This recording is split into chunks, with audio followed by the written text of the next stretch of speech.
আচ্ছা আব্বু, তুমি টেনশন করো না, আমি বাসে উঠে তোমারে জানাচ্ছি। তুমি এইখানে কোথাও যাচ্ছ নাকি? কোথায় যাব? আমার তো যাবার কোনো জায়গা নেই। তোমার এই অবস্থা কেন?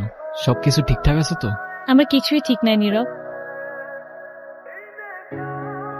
ওই রনি আমার লাইফটা একদম শেষ করে দিছে। ও তো একটা অ্যাডিক্টেড ছিল।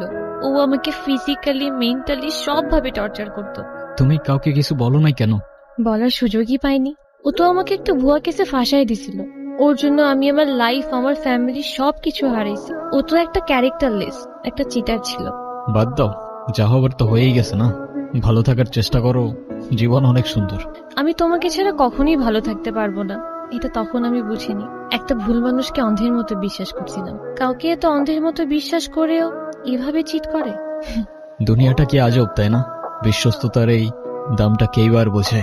আজকাল তো চিটাররাও চিট করে লয়ালিটি খোঁজে।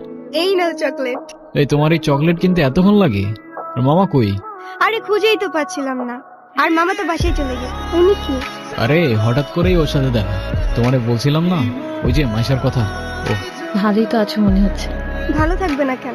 অবশ্যই ভালো আছে। এই চলো তো। এই ব্যথার শহরের অলিগলির নুড়ি পাথরগুলো যেন আমাদের কষ্টগুলো